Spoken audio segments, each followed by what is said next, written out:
Will Wolverhampton Wanderers bag their third home win against the Blues since their return to the top flight, or will Chelsea get the job done in the West Midlands? Watch until the end of this preview to hear all of my thoughts on tomorrow's match.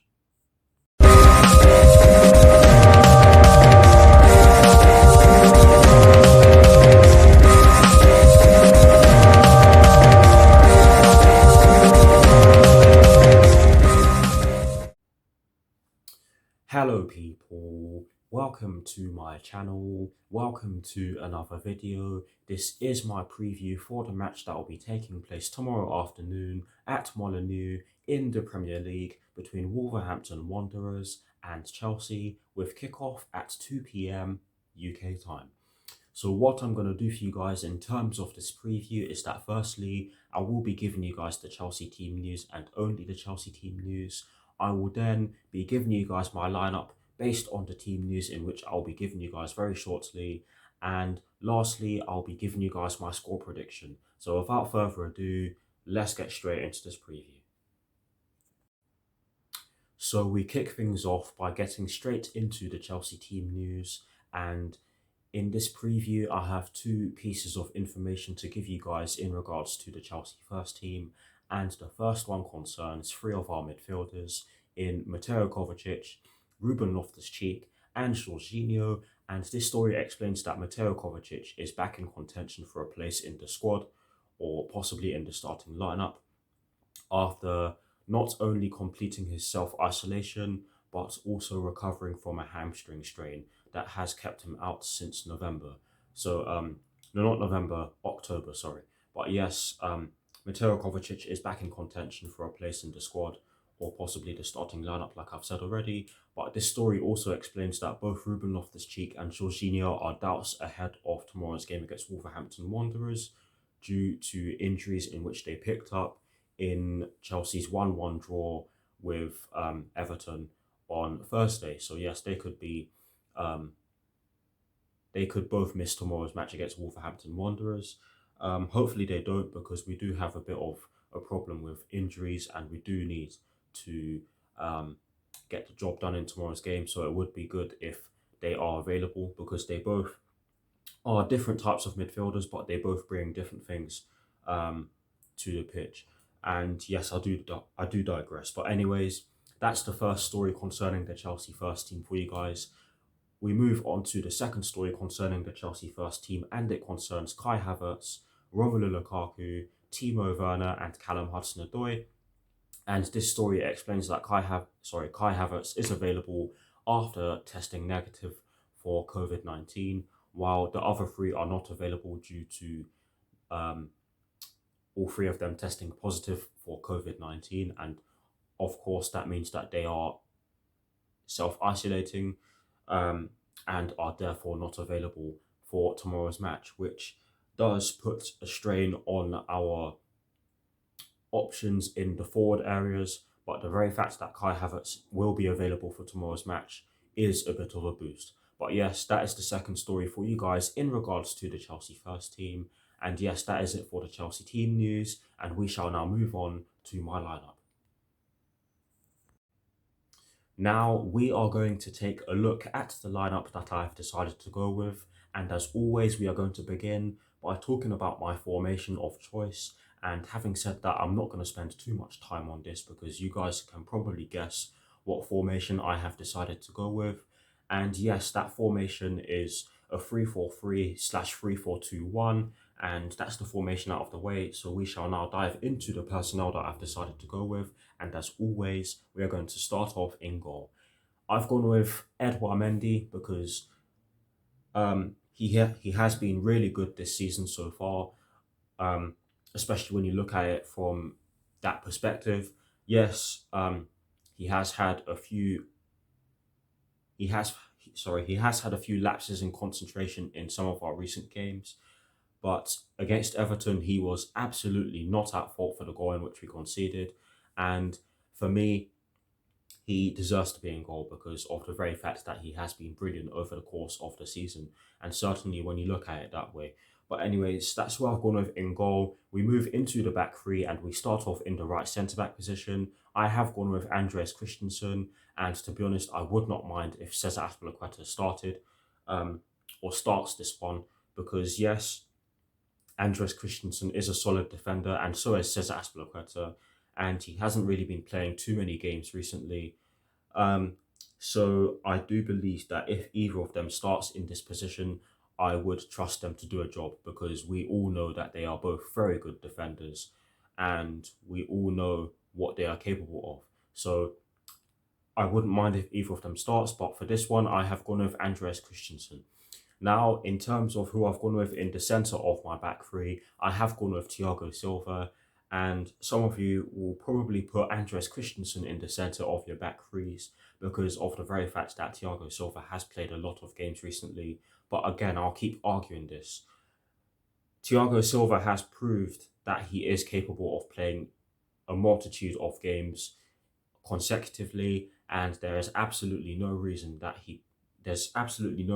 as to why he can't play against Wolverhampton Wanderers tomorrow afternoon because he is physical, he is very quick, he knows how to he's got a bag of experience and he's immersed himself in the team in a short period of time. So for me, he deserves to play in tomorrow's game, and that's why I've gone with him in the centre of my back three. Now to complete the back three, I've gone with Antonio Rudiger in the left centre back position. And yes, he has played a lot of games recently, but in the game against Everton, you can argue that he spent more time in the opposing half than he did in our defending half. And with the fact that he is capable of doing so, comes the fact that this will help us in an attacking sense. And in my opinion, we need that because offensively, while we've been generating bags and bags of chances from a point of view where we have to look at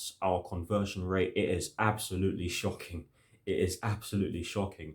And the very fact that he is willing to drive with the ball and take on shots and disturb opposition defenses just shows you that he is a leader in the team. He is one who is willing to take on responsibility, and that needs to be in our team against the physical Wolverhampton Wanderers side tomorrow. And that is exactly why I've put him in the left centre back position, and that completes the back three. We now move on to the midfield four that I've chosen to go with, and as always, we're going to start off in the right wing back position. And yes, I have gone with Reece James. Honestly, guys, he has to play this one because of his physicality. He is someone who is capable of doing a job in both boxes. He can take a shot from distance as well. He is someone that is very versatile and can play in a multitude of positions. But yes, his best position is on the right hand side, and that's why I've gone with him there. I feel this is a game tailor made for Reece James because of the way he is built and the attributes in which he possesses. But yes, that's why I've gone with Reece James in the right wing back position.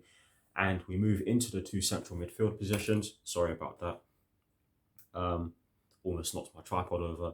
But yes, in terms of the two central midfield positions, I have gone with N'Golo Kante and Jorginho. I do believe that Ruben Loftus-Cheek needs to sit this one out because he has played quite a lot of games recently, and I think that while he does possess a lot of qualities, I think that we don't want to risk him getting burnt out and risk further injuries in this busy schedule because that is absolutely not what we need at all during this hectic schedule or ever.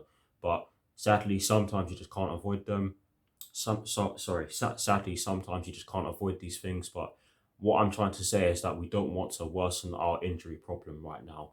And Ruben Loftus-Cheek, in my opinion, is a really integral player to our squad in terms of rotation and actually breaking into the squad, which is what he has shown in recent games. But anyways, I digress. I have gone with N'Golo Kante and Jorginho because N'Golo Kante was on the bench against Everton, and while there is a chance that he might not be fully fit for tomorrow's game, I do think that he is someone that will bring a lot to our midfield, not just defensively, but offensively as well. We all know what he is capable of defensively, We all know of his ability to um, put tackles in and intercept the ball. But offensively, I feel he has been improving. I feel that um, he brings a lot to us.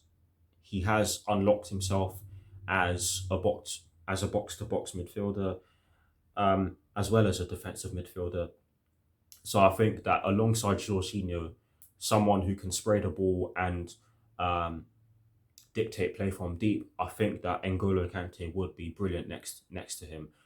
So that's why I've gone with N'Golo Kante and Jorginho as my central midfield pairing, and I really do hope that what I said made sense. But anyways, we complete the midfield four by talking about the left wing back position and who I've gone with in that position. And of course, I've gone with Marcos Alonso. Um, Honestly, we don't have anyone else. We could play Cesar Azpilicueta there, and you can argue that it would be a good idea because of the fact that he would be probably up against Adama Traore. But I've gone with Marcos Alonso for this one because of his physical attributes. Yes, he is not the quickest, and we all know this, but he can do a job defensively. We have seen him do it, and he can do an absolutely blinding job in the opposition box. So that's why I've gone with him in the left wing back position, and that completes the midfield four. In terms of the front three, this was very difficult because of the very fact that we do have limited options just now.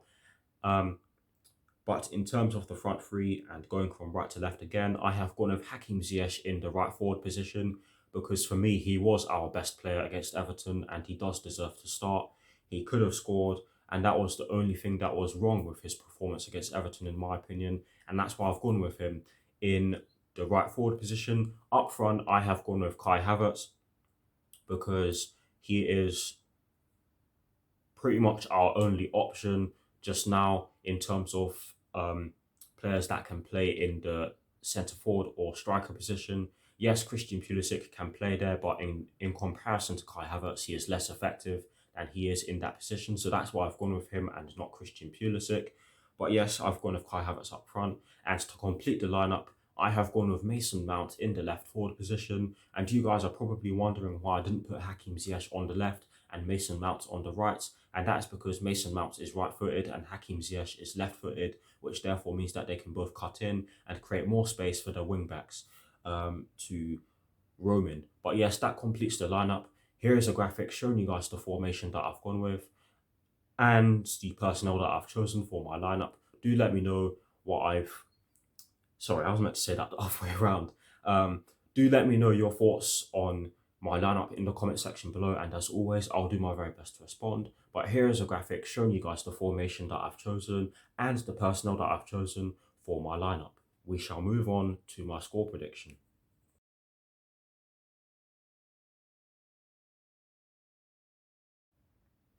Now, in terms of my score prediction and finishing off this preview by giving you guys my score prediction, I have chosen to go with a 2-1 Chelsea win.